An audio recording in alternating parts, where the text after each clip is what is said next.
Maiinit na balita ngayong tanghali. Academic Recovery and Accessible Learning o ARAL Bill ganap ng batas matapos lagdaan ni Pangulong Ferdinand Marcos Jr. Pangulong Ferdinand Marcos Jr. pinasalamatan si Senate President Cheese Escudero na naging daan sa muli nilang pagkikita ni dating Vice President Leni Robredo. Vice President Sara Duterte inihayag ang ilang detalye ukol sa kanyang kandidatura noong 2022. Vice Presidente muling tinuligsa si PBBM. At rollback sa presyo ng langis, nagbabadyang ipatupad sa susunod na linggo.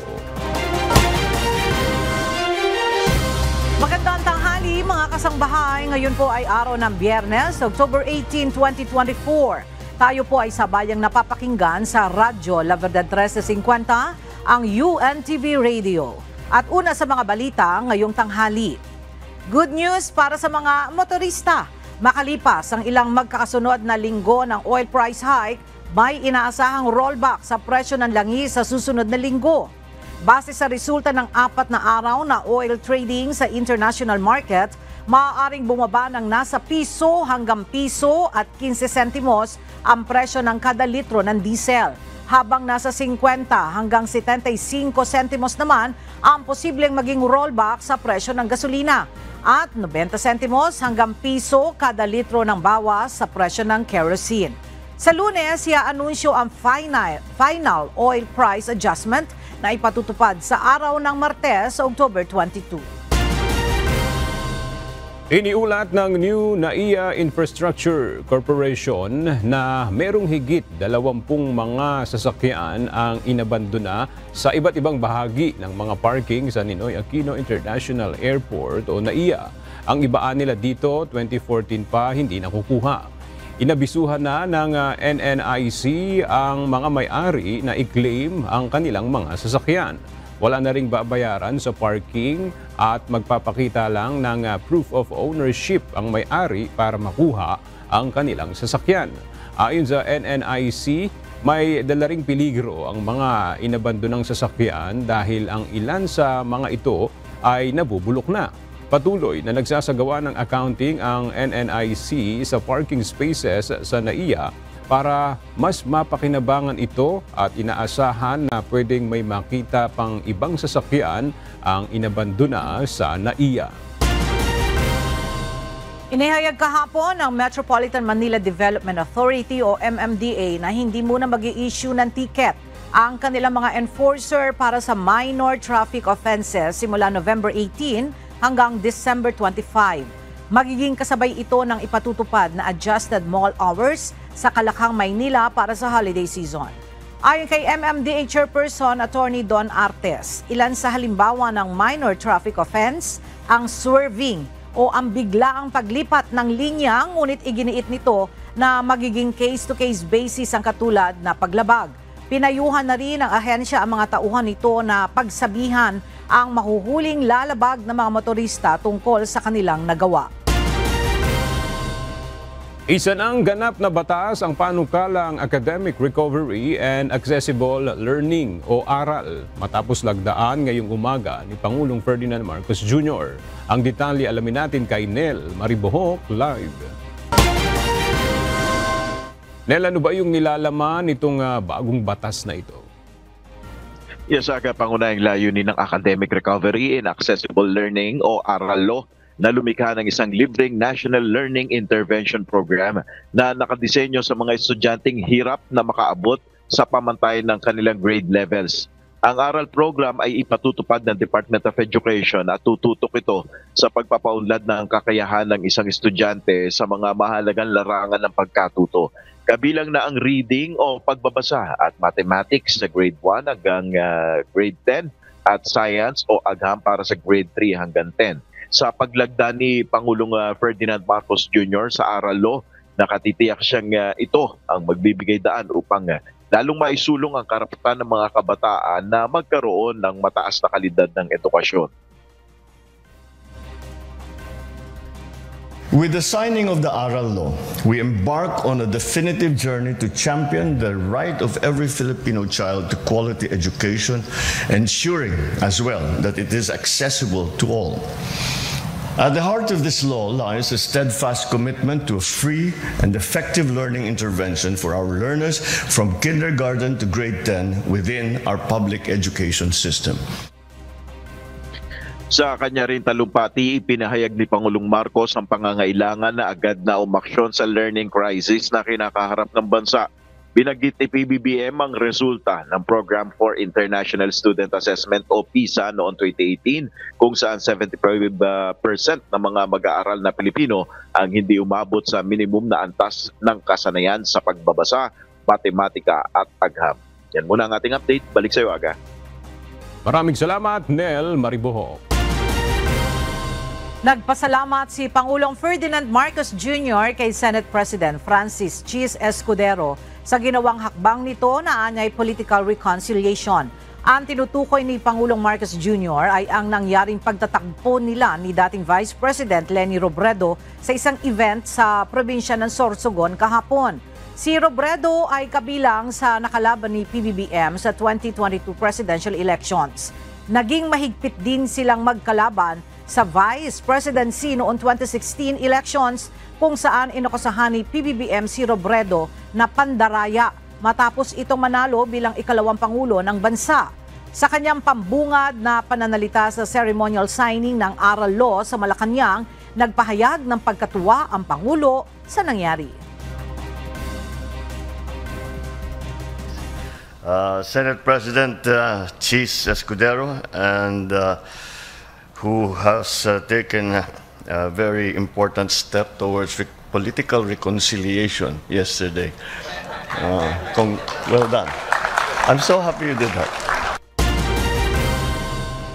Umabot na sa 246 ang petisyong natatanggap ng Commission on Elections laban sa mga political aspirants sa 2025 national at local elections. Ayon kay COMELEC spokesperson John Rex Lautianco, 104 sa mga ito ay petisyon para ideklarang nuisance candidates ang ilang lokal na kandidato. 24 ang nagpetisyon na kansilahin o tanggihan ang kanilang Certificates of Candidacies o COC, habang may isa na ring petisyon para sa disqualification laban sa isang kandidato o sa pagkasenador. Target ng COMELEC na tapusin ang mga kasong ito sa loob ng Oktubre upang ma-finalize ang listahan ng kandidato sa Disyembre at makapag-imprenta ng mga balota. Nairaffle na ang numero ng bawat party list na kasama sa 2025 midterm elections. Mahigit 100 ang mga dati nang may rehistro. Samantala, 42 naman ang mga bagong party list group, organization o coalition. Mula sa Maynila, makibalita tayo kay Dante Amento live. Dante, ilang party list ang inaasahang makakasama sa 2025 elections?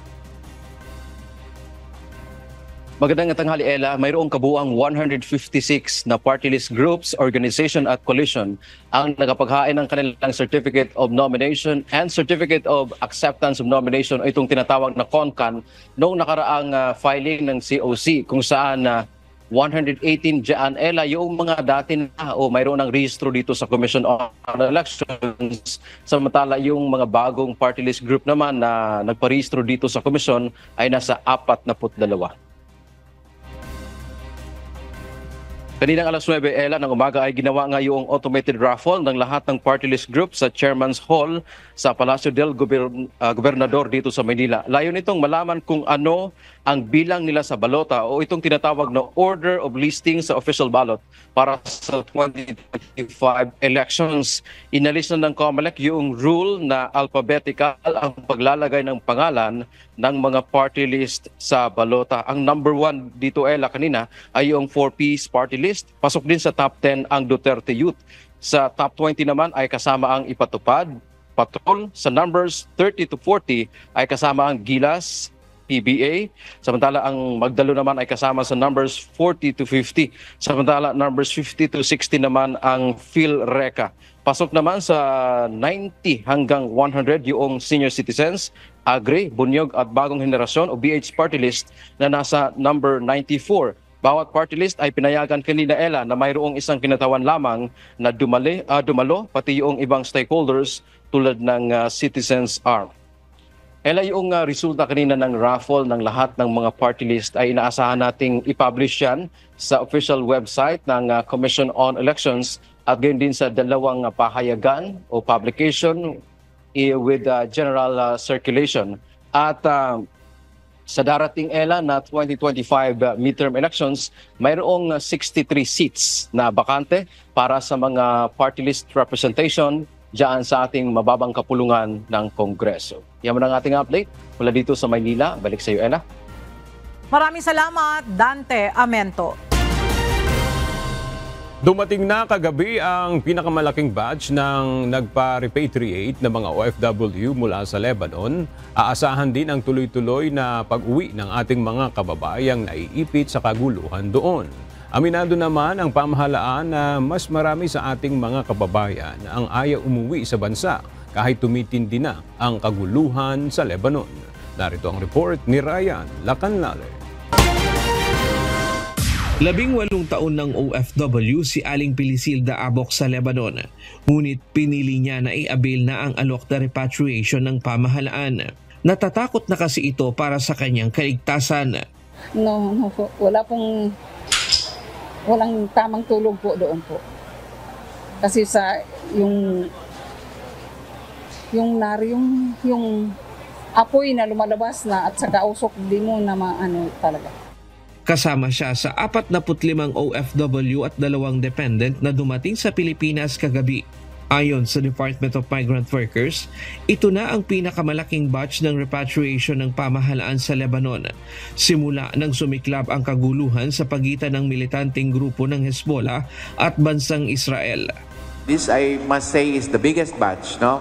Since we started, mula nung pinag-utos ng ating Pangulo, since day 1, na pumutok ang hidwaan at sigalot between Hezbollah and the Israeli Defense Forces in October 2023. Umabot na sa 525 OFW at 30 dependents ang bilang ng napauwi na ng pamahalaan mula sa Lebanon simula noong nakaraang taon.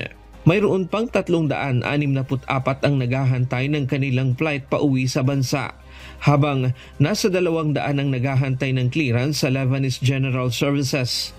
At mayroon ding 172 ang nananatili sa 3 shelters sa Lebanon.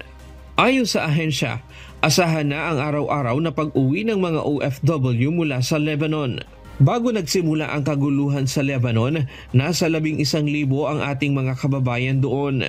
Ngunit wala pa sa 10% o nasa mahigit 500 pa lamang ang nakakauwi sa Pilipinas kahit isama pa ang mga uuwi hanggang sa katapusan ng buwan. Marami kasi ang ayaw umuwi dahil ang marami sa kanila ay walang kaukulang dokumento at hindi na makakabalik kapag umuwi sila sa bansa. Yes, hindi abot ng 10%. Kasi po, kailangan natin maintindihan, ating mga kababayan sa Lebanon, para sa kanila tahanan nila yon. At by the way, alert level 2 yung Lebanon simula ng 2006. Sa madaling salita, hindi tayo nag-redeploy doon. So, karamihan ng mga Pilipino doon walang legal papers. Or kung meron man visa, hindi dumaan sa ating PUAs, DMW. So, alam nila, pag bumalik dito, lalo na alert level 3, hindi na makakatrabaho doon. Kaya sinasamantala nila ang pananatili doon.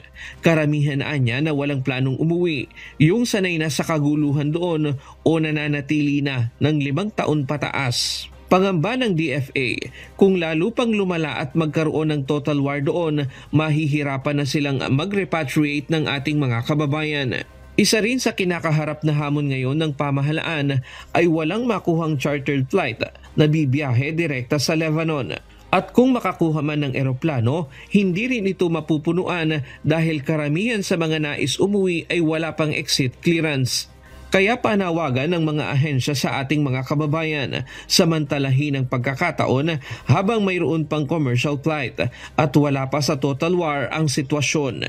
Hindi ho tumigil ang ating pag-offer ng free repatriation services and post-arrival assistance na pinag-utos ng ating mahal na Pangulo through a whole-of-government approach. Hindi namin matitiyak, hindi ako magbobola sa hindi namin mapapangako that masasagip namin lahat kayo 100% kung may full gera, kaya nga gera. Kaya ba ngayon, may aeroplano pa, kita. Please, take advantage. Sagot ng pamahalaan ng gastos mula sa pagkain at shelter nila sa Lebanon, pamasahe sa eroplano hanggang makauwi ang mga ito sa kanilang mga pamilya at probinsya. Kami po sa OWA, ang mandato po namin ay pangalagaan ang welfare ng ating mga OFWs at proteksyonan ng kanilang mga karapatan. At yun po yung ginagawa po natin pagdating po nila dito, yung mga nangangailangan ng hotel ay bibigyan po natin sila ng hotel pansamantalang kanilang matitirahan habang sila ay naghihintay ng kanilang ticket papunta sa kanilang probinsya. May special financial assistance din mula sa DMW at OWA na 150,000 pesos, abang ang DSWD, DOH, TESDA at iba pang ahensya ay may tulong din para sa mga OFW. Ryan Lacanlale, UNTV News and Rescue.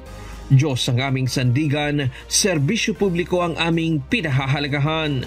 Sinampahan ng reklamong sedisyon ng Philippine National Police Criminal Investigation and Detection Group sa Department of Justice ang abogado ni Kingdom of Jesus Christ leader Apollo Kibuloy na si Attorney Torion at 11 iba pa. Ayon sa PNP-CIDG, bunsod ito ng panawagan ng mga respondent na mag-aklas laban sa gobyerno. Narito ang report ni Dante Amento. Mismong sa Philippine National Police Criminal Investigation and Detection Group o PNP-CIDG Chief Police Brigadier General Nicolas Torre III ang nag-file ng reklamo sa legal counsel ni Kingdom of Jesus Christ leader Apollo Kibuloy na si Attorney Israelito Torion at 11 pa sa Department of Justice kahapon. May kaugnayan ang pagsasampa nila ng sedition complaint sa ginawa o manong pagpigil ng mga ito sa pagsisilbi ng warrant of arrest laban sa religious leader. Well, that will be thrashed out na sa ating formal investigation, ano? Pero initially, ang mga acknowledge namin doon, ang kanilang mga ginawa, like calling on the people to rise against the government, to prevent the police from serving the warrant of arrest, and many others. Binigyang diin ni Brigadier General Torre na ang sama-samang pagkilos ng mga respondent ay pasok sa inihain nilang reklamo. Kasama rin sa sinampahan ng kaparehong reklamo ang SMNI hosts na sina Lorraine Badoy, Jeffrey Eric Celis at isang kilalang vlogger. Nakita nyo naman, the government is serving a warrant of arrest against 5 fugitives and they're preventing us from doing so. Samantala, ayon naman sa SMNI host na si Jeffrey Eric Celis, ang reklamong isinampa ni General Torre bukod sa walang batayan at katawa-tawa, ito anya ay nakababahalang hakbang ng panggigipit sa mga tumututol at nagpahayag ng saloobin. Samantala, wala pang sagot sina Badoy at Attorney Torion sa hinihinging reaksyon ng UNTV News. Sa isang pahayag, tiniyak naman ni Justice Secretary Crispin Rimulya magiging patas sila sa paghawak sa reklamo. Dante Amento, UNTV News and Rescue. Diyos ang aming sandigan, serbisyo publiko ang aming pinahahalagahan. Hindi pa tapos ang Philippine National Police sa pagsasampa ng kaso laban sa mga individual na humarang sa mga pulis sa pagtugis noon kay Apollo Kibuloy at mga kapwa nito akusado sa loob ng KOJC compound sa Davao City. Ayon kay PNP Public Information Office Chief Police Brigadier General Jean Fajardo, inihahanda na rin ng pambansang pulisya ang kasong obstruction of justice laban sa iba pang individual. Kabilang anya sa sasampahan ng PNP ng kaso kaugnay nito ay ang mga nagsabi na wala sa loob ng KOJC compound si Kibuloy habang nasa kasagsagan ng operasyon ang mga pulis. Ito lang ay mga unang mga kaso po na ipa-file po natin. Remember, meron pa po tayong ikinakasa po na kaso, particularly yung obstruction of justice. Kitang-kita po dyan at naidokumento po yung ginawang pagdideny po nitong, particularly yung mga officers po ng KOJC, and of course, kasama po dyan si, again, with due respect kay Attorney Torion, ay documented po yan ng STG po. So maliban po dito, ay may mga kaso pa po tayong hinahanda maliban dito po sa obstruction of justice. Kahapon, nagsampa na ng kasong inciting to sedition ang CIDG sa DOJ laban sa 11 mga individual na pawang mga miyembro ng KOJC. Hindi pinagbigyan ng Pasig Regional Trial Court ang hiling ng religious leader na si Apollo Kibuloy na sumailalim na lamang sa hospital arrest habang nililitis sa kanyang mga kaso. Kinumpirma ito ng mga abogado ni alias Amanda na pangunahing complainant at testigo laban kay Kibuloy. Ayon kina Attorney Ian Enterina at Attorney Joey Domingo, wala naman talagang kasing dahilan para ilipat pa ng detention si Kibuloy na kasalukuyang nakapiit sa PNP Custodial Center sa Camp Crame. Umaasa rin nila si alias Amanda na masisimulan na ang paglilitis upang makatistigo ito sa korte laban kay Kibuloy kaugnay ng naranasan umano nitong pang-aabuso ng religious leader noong minor de edad pa siya. Nahaharap si Kibuloy at mga kapwa akusado nito sa mga kasong qualified human trafficking at child abuse.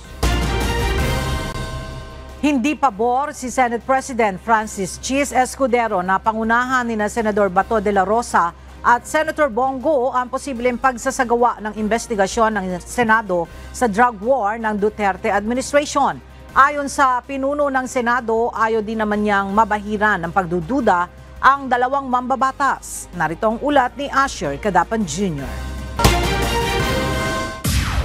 Mas makabubuti na dumistansya na lang sina Senators Ronald Bato de la Rosa at Christopher Bongo sa investigasyon sa war on drugs. Sinabi ni Senate President Francis Escudero na sa ganitong paraan, maiiwasan ang pagdududa sa magiging takbo ng pagsisiyasat. Para kay SP Escudero, mas mainam kung ang Senate Committee of the Whole na lamang ang hawak nito. Nakausap ko na si Senator Bato kaugnay niyan. At ang sinabi ko sa kanya, anumang investigasyon na nais niya patungkol sa kanya mismo. At kay Senator Go, mas maganda siguro kung hindi sila mismo ang manguna ng committee yun. Ang Committee of the Whole, option yun. Pero ang tinitingnan ko rin ay iba pang komite na pwedeng mag-handle nito maliban sa komite ni Senator Bato. Siyempre, may karapatan siya at bahagi siya dun sa pagtalakay at discuss ng bagay na. Naniniwala naman si Senator Risa Ontiveros na mas mahihikayat ang mga testigo maging ang victim survivors na makibahagi sa investigasyon kung lahat ng senador ay kasama sa halip na committee members lang ang mangunguna sa investigasyon. Bagamat suportado naman ni Senator Amy Marcos ang planong Senate investigation, nangangamba siya na baka isipin ng mga tao na self-serving ito. Kaya mas mainam anya na magsampa na lang ng reklamo ang Department of Justice upang mabigyan ng agarang hustisya ang mga biktima. Maliwanag dapat na yung hatian ng trabaho ng tatlong sangay ng ating pamahalaan. Ang maganda siguro, palibasa marami na tayo na sakop ng mga katibayan, dalhin na natin sa korte kapag sapat na. Let's bring it to court so that hindi masabihan that it is partisan or self-serving or otherwise untruthful. Asher Cadapan Jr., UNTV News and Rescue. Diyos ang aming sandigan, serbisyo publiko ang aming pinahalagahan. Hinamon ng isang House Quadruple Committee Co-Chairperson si Senator Ronald Bato de la Rosa na ilabas ang legal na batayan sa pagkakaloob ng additional allowances para sa mga pulis kaugnay ng war on drugs ng Duterte administration. Ito'y matapos sabihin ni Senator De La Rosa na cash allowance at hindi pabuya ang ipinagkaloob sa police officers ng dating Special Assistant to the President at ngayon Senator Bongo. Ang detalye ihahatid ni Rosalie Coz live. Rosalie, ano yung gustong malaman ng Quadcom ukol dito sa sinasabing additional allowance na ibinigay sa mga pulis na may kaugnayan umano sa anti-drug war operations ng nakaraang Duterte admin? Oo, Aga, mas maraming tanong kaysa sa sagot. Yan yung reaksyon ni Manila 6th District Representative Benny Abante, isa sa co-chairpersons ng House Quadruple Committee na nag-iimbestiga sa extrajudicial killings sa anti-drug war ng Duterte administration. Ito nga'y matapos sabihin ni Senator Ronald Bato de la Rosa na namigay si Senator Bongo, dating Special Assistant to the President, ng cash allowance sa mga opisyal ng Philippine National Police at hindi naman pabuya sa mga napapatay na drug suspect. Tanong ng kongresista, may memo ba ang allowances mula sa PNP at may approval ba ito ng relevant government agencies gaya ng Department of Budget and Management? Dumaan ba ito sa Kongreso? Kung totoo kasing galing ito sa intelligence fund, pondo ito ng bayan na nangangailangan ng transparency at accountability. Sina retired police colonel at dating Philippine Charity Statistics Office General Manager Roina Garma at Police Lieutenant Colonel Jovi Espinido na may cash ang naghayag na may cash reward system sa giyera kontra illegal na droga ng Duterte administration. Hihingi naman ng Quadcom ang tulong ng Commission on Audit at Anti-Money Laundering Council upang matukoy ang source ng sinasabing cash reward system sa anti-drug war. Sa susunod na linggo, 2 beses na magsasagawa ng pagdinig ang Quadcom kaugnay ng mga isyung ito. Balik sa iyo, Aga. Maraming salamat, Rosalie Coz. Magsasanib puwersa na ang National Bureau of Investigation o NBI at PNP Criminal Investigation and Detection Group o CIDG para imbestigahan ang nangyaring pagpatay kay Philippine Charity Sweepstakes Office Board Secretary at retired Police General Wesley Barayuga. Ayon kay PNP Public Information Office Chief Police Brigadier General Jean Fajardo, nagbigay na ng go signal si Justice Secretary Crispin Boying Remulla para sa gagawing joint investigation. Binigyan diin ni Fajardo na makatutulong ang pagsasanib ng impormasyon at ebidensya mula sa dalawang ahensya para maging malakas ang kaso laban sa mga sangkot na personalidad sa krimen. Kinumpirma ng isa pang opisyal ng Department of Education o DepEd sa House Good Government and Public Accountability Committee na may natanggap itong envelope na may lamang salapi mula sa tanggapan ni Vice President Sara Duterte. Nangyari umano ito nang si BP Sara pa ang kalihim ng kagawaran. Samantala, nasilip din ng mga kongresista ang certification galing sa Armed Forces of the Philippines na ginamit para i-justify ang confidential funds ng DepEd sa ilalim ni BP Duterte. Ang detalye sa ulat ni Rosalie Coz. Nasa 12 to 15,000 pesos umano ang laman ng 4 na envelopes na natanggap ni Department of Education Director 4 at dating Bids and Awards Committee Chairperson Attorney Resty Osias mula sa tanggapan ng nooy DepEd Secretary na si Vice President Sara Duterte. Ayon kay Attorney Osias, nangyari ito mula April hanggang September 2023. Ang pahayag na ito ng opisyal sa pagdinig ng House Committee on Good Government and Public Accountability sumusuporta sa testimonya ni dating DepEd Undersecretary Gloria Mercado na unang humarap sa komite noong September 25. I must say I did, but I didn't know because I was new in the department. I thought it was a practice of the department. I thought, the very first time I encountered that matter, sir, was sometime in April of 2023. I didn't know I was summoned to the office of ASEC Shine, and then I was given an envelope, and it was later on I found out that there was money in it, but it was not because I was a back member or whatever yet, because I was not at that time. Sinilip rin ng mga kongresista ang isinumiting certification ng DepEd sa ilalim ng dating kalihim na si VP Sara upang i-justify ang 15 million pesos na halaga ng confidential expenses nito. Partikular na ang certification para sa Armed Forces of the Philippines-led event na Youth Leadership Summit kahit na wala namang ginastos sa DepEd confidential funds dito. Sinita ng Commission on Audit o COA noong February ang 15 million pesos na halaga na dapat pambayad sa mga informant dahil ito sa kakulangan ng kaukulang dokumento. Sinabi din ni General Memfin, balikan ko si General Memfin, sabi niyo po General, wala talagang gastos ang DepEd dito? To be clear, because as I was asked if the confidential funds is used for the conduct of wireless, so it's clear that no funds is downloaded or given to the Philippine Army for the use of the conduct of wireless, but if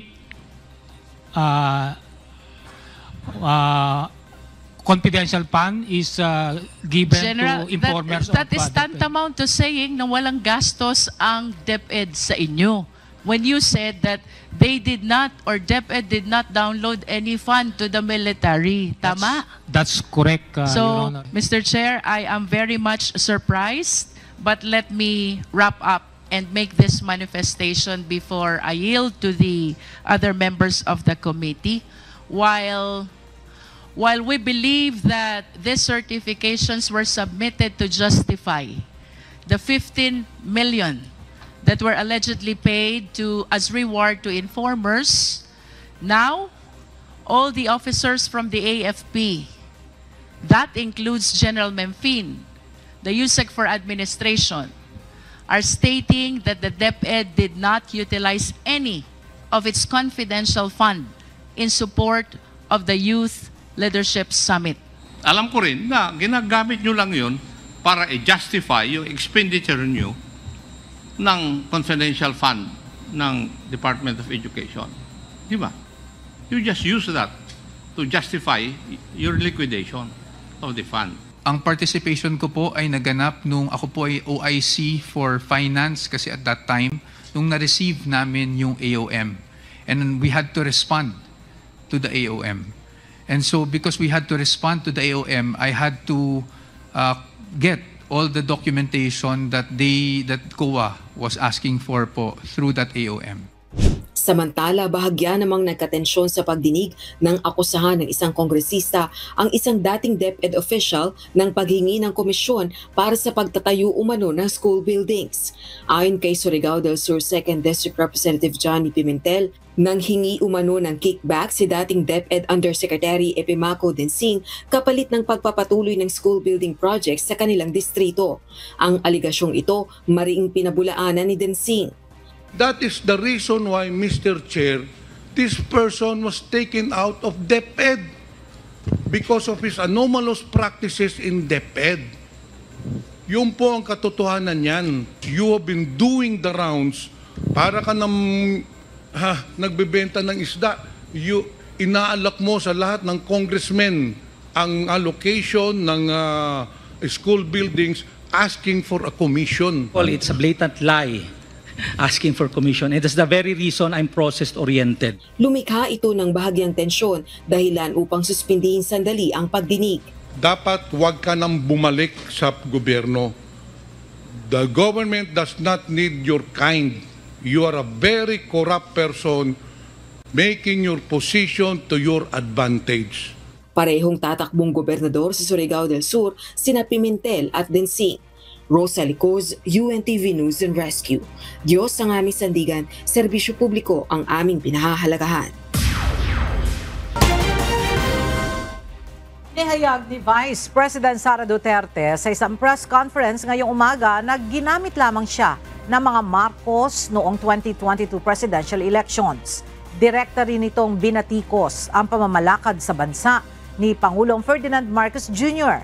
Para sa detalye, makibalita tayo kay Ryan Lacanlale live. Ryan, meron bang pagsisisi si VP Sara na tinanggap niya na tumakbo bilang running mate ni PBBM noong 2022 elections? Ella, sa pahayag ni Vice President Sara Duterte sa punong balitaan ngayong araw dito sa Mandaluyong, hindi naman ito nagsisisi sa pagtakbo niya bilang Vice President. Dahil aniya maiipit siya, sino man ang maupo kay President Marcos at Vice President Leni Robredo noon, kaya hindi siya nagsisisi sa kanyang pagtakbo bilang Vice President. Binalikan ni Vice President Sara Duterte ang pangyayari noong 2021 nang magpasya siyang tumakbo bilang alkalde ng Davao City. Pero tinawagan siya ni Senator Amy Marcos at sinabi nito na hindi mananalo si PBBM kay Vice President Leni noon kung hindi nila hawak ang Visayas. Itinuro pa daw niya noon sina Senator Bato de la Rosa, Senator Bongo at Manny Pacquiao, pero sa dulo sa kanya pa rin bumagsak ang pagtakbo. Pero anya hindi pinagsisihan ang pagtakbo niya bilang Vice Presidente. Ipit din daw kasi siya sa sitwasyon dahil sino man ang mananalo noon kay PBBM at Leni Robredo, meron silang kapangyarihan para ipitin at paalisin siya sa pwesto bilang local executive. Hayagan din nitong binatikos ang pamamalakad sa bansa ni Pangulong Ferdinand Marcos Jr. Direkta nitong sinabi na hindi siya kontento sa pamumuno ni PBBM kaya ito kumala sa administrasyon. Ayon kay DP Sara, kung i-rate ang pamumuno ni President PBBM ngayon mula 1 to 10 at 10 ang pinakamataas, 1 ang ibibigay niya dito. Wala daw siyang matatandaan na may plataforma si PBBM nang tumakbo ito at kung ano ang gagawin sa problema gaya sa food security, inflation at kung paano re-resolbahin ang problema natin sa pagkain. Inaasahan daw ni BP Sara na gagawin o magiging mas maganda ang pamamalakad ni PBBM kaysa lahat ng mga dumaang presidente pero hindi ito nangyari. At hanggang number 2 lamang daw ang bansa ngayon at para sa kanya walang number 1. At yan muna ang latest dito sa Mandaluyong City. Balik sa iyo, Ella. Maraming salamat, Ryan Lacanlale. Nakatuon ngayon ang Philippine National Police sa paghahanap kay dating presidential spokesperson Harry Roque sa Mindanao matapos hindi ito makita sa Region 3 at 4A. Ayon kay PNP PIO Chief Police Brigadier General Jean Fajardo, maaring may mga kaibigan si Roque sa lugar kaya doon siya nagtatago. Si Roque ay inisyuhan ng arrest order ng Kamara matapos hindi sumipot sa mga pagdinig kaugnay sa umano'y iligal na operasyon ng Pogo sa Pampanga. Well, si Attorney Harry Roque, I'm pretty sure ay meron po yung mga kaibigan, may mga nakakakilala po yan na possibly mas komportable po siya na doon po humingi ng tulong. That's why we kept on reminding na for those people who would intentionally harbor a person being hunted by the government, ay meron po silang kakaharaping kaso. So, your guess is as good as mine, sir, with respect to his intention. Bakit doon po siya sa lugar po na yun tumakbo?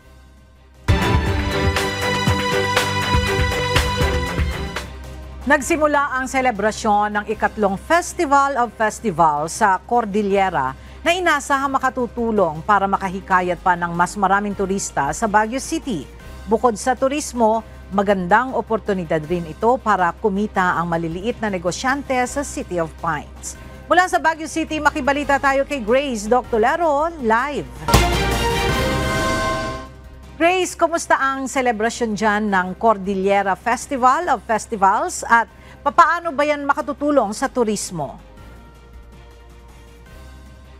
Yes, Ella, katatapos nga lang ang selebrasyon ng Festival of Festivals dito sa Baguio City at naniniwala ang pamunuan ng Department of Tourism Cordillera na malaking tulong ang pag-promote ng Cordillera Festival of Festivals para sa turismo at negosyo sa Baguio City.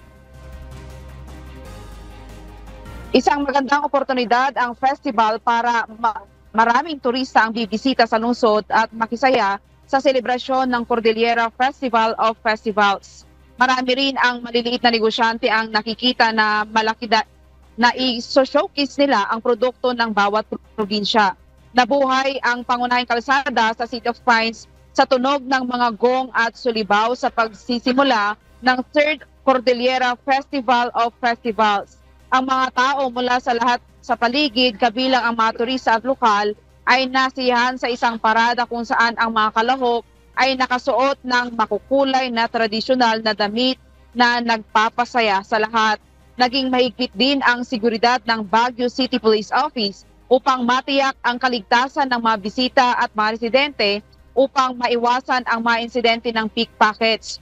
Umaga pa lang ay marami na ang nag-abang sa naturang parada. Nagsimula ang masiglang parada sa Session Road kung saan ipinakita ang iba't ibang pangunahing pagdiriwang ng mga lalawigan sa isang lugar. 7 grupo mula sa 5 lalawigan at 2 lungsod ng rehiyon ng Cordillera ang nakiisa sa pagdiriwang sa Malcolm Square, Baguio City.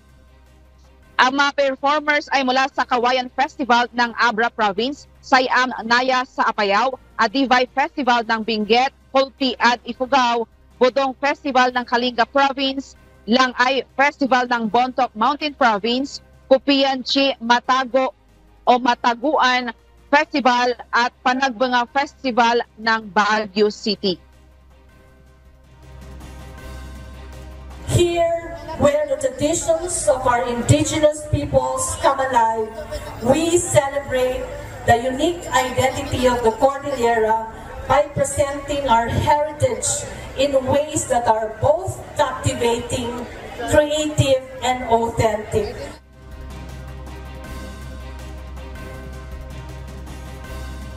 Ella, ipinagmamalaki din ng Hotel and Restaurant Association of Baguio o HRAB na lumahok sa Cordillera Festival of Festivals na may nakamamanghang float na nagpapakita ng Baguio bilang pangunahing wedding destinations. Yan mo na ang balita. Balik sa iyo, Ella. Maraming salamat, Grace Doctolero. Sumailalim sa 2 araw na pagsasanay ang nasa 70 kagawad at barangay tanod sa Albay para sa wastong panghuhuli ng mga stray dogs o asong gala sa Albay. Para sa detalye, makibalita tayo kay Jerry Galicia live. Jerry, para saan ba yung pagsasanay na ito at paano ito magiging kapakipakinabang sa mga residente sa Albay? Yes, Aga, bunsod na naitatala ang pagtaas ng kaso ng rabies doon sa Albay kaya nangangailangan na magsanay sa tamang panghuhuli ng stray dogs o yung mga aso na pag-aalagala doon sa lalawigan. Sa tala ng Albay Veterinary Office, nasa 24 na kaso ng rabies na mas mataas ito ng parehong panahon na may 18 kaso na nakaraang taon. Ayon kay Animal Health and Regulatory Division Head, Dr. Manny Victorino, na magmumula sa mga stray dogs ang nasa 90% sa animal bites. Mahigpit ngayong tinututukan ng Albay Veterinary Office ang mga kaso ng rabies sa Albay. Kaugnay nito, 2 araw naman na sumailalim sa pagsasanay sa wastong panghuhuli ng mga stray dogs ang nasa 70 kagawad at barangay tanod na sinagwa sa Albay Animal Pound sa Paraputo, Malinaw, Albay. Ang mga impounding personnel ay nagkaroon ng oportunidad na matuto sa pagsusuri ng magiging reaksyon ng aso sa oras na ito ay hulihin. Tamang papakalma, tamang paggamit ng catching net, mga dapat suotin at dalhin sa panahon ng pagroronda, maging ang tamang panghawak ng malaki at maliit na aso upang maiwasang makagat. Tinalakay din sa pagsasanay ng Provincial Ordinance Number 005-009 o Responsible Pet Ownership Ordinance na may layunin makontrol ang bilang ng kaso ng rabies sa buong lalawigan. Gayun din ang protocol, regulasyon at maging ang kaukulang multa na maaaring ipataw sa mga may-ari ng asong pag-aalagala sa lansangan na kanilang mahuhuli. Yan ang balita mula sa Bicol Region. Balik sa iyo, Aga. Maraming salamat, Jerry Galicia. Pumoto ang Kenyan senators upang matanggal sa pwesto si Deputy President Rigathi Gachagua na kilala sa tawag na Rig G. Sa kabila ito ng pagpalya nitong tumestigo sa mismong impeachment trial laban sa kanya dahil dinala ito sa ospital bunsod ng chest pains. Pinili ng mga senador na ipagpatuloy ang trial kahit wala pa ang Deputy President. 5 charges ang kinaharap ni Rig G, kabilang na ang pang-uudyok ng ethnic divisions at paglabag sa sinumpaang tungkulin. Ipinahayag ni Ukrainian President Volodymyr Zelensky na may intelligence reports siya tungkol sa pagsasanay umano ng nasa 10,000 soldiers ng North Korea upang suportahan ang Russia sa gera nito laban sa Kyiv. Ginawa nito ang pahayag matapos makipagpulong sa EU leaders sa Brussels. Patay kay Zelensky, mayroon ng di matukoy na bilang ng tactical personnel at officers mula sa North Korea sa occupied Ukrainian territory ng Russia. Ayon naman kay NATO Chief Mark Rutte, walang ebidensya ang alyansa na sangkot sa gera ang North Korean soldiers, subalit may impormasyon silang sinusuportahan ng North Korea ang Russia. Nananawagan ng isang independent panel sa maigting na reforma at bagong liderato sa United States Secret Service. Ipinahayag ito ng panel sa 52-page report kaugnay ng July 13 attempted assassination laban kay dating President Donald Trump sa isang campaign rally sa Butler, Pennsylvania. Batay sa sulat na naka-address kay Homeland Security Secretary Alejandro Mayorkas, bukod sa mga pagkakamali na dahilan ng July 13 assassination attempt, mayroong mas malalim at systemic issues na kailangan tugunan sa ahensya. Naniniwala rin ang independent panel na kung di magagawa ang reforma sa Secret Service, posibleng mangyari ang isa na namang tangkang assassination. Inihayag ng Centers for Disease Control and Prevention o CDC sa Africa na umabot na sa 1,100 ang bilang ng mga nasawi dahil sa mpox sa kontinente. Sa isang online media briefing, nagbabala si Africa CDC Head Jean Kaseya na hindi na mapipigilan ang pagkalat ng mpox kung hindi aaksyon ang mga otoridad kasunod ng naitalang pagtaas ng confirmed deaths dahil sa sakit. Sa kabuuan, nasa 42,000 na ang kumpirmadong kaso ng mpox sa kontinente sa pagpasok ng taon mula sa 18 bansa. Muli namang nanawagan si Director Kaseya sa international partners nito na tumulong na sa sitwasyon at agarang maglabas ng pondong kanilang ipinangako para malutas ang problema ng mpox sa lugar. Mga kasangbahay, kung mayroon kayong hindi napanood na balita o nais nyong muling mapanood ang CNews, maaari nyo po itong balikan sa aming mga official social media account. I-like at i-follow lamang ang UNTV News and Rescue Facebook account at i-click ang subscribe button sa UNTV News and Rescue YouTube channel. Mapapanood nyo rin po rito ang iba pang news programs ng UNTV, pati na ang iba pang video na nag-iisang public service channel. Kaya subscribe, like, and share. At sa ating pong iiwang mga salita ng Diyos na ating sandigan mula sa aklat ng Isaias, Kapitulo 42, versikulo 6, na nagsasabi, Ako ang Panginoon ay tumawag sa iyo sa katwiran at hahawak ng iyong kamay at mag-iingat sa iyo at ibibigay kita na pinakatipan sa bayan, na pinakaliwanag sa mga bansa.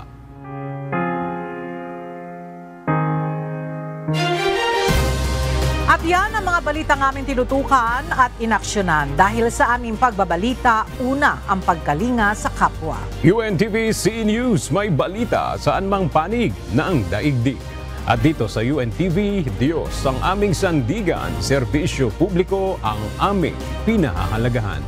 Magandang tanghali at Happy Weekend!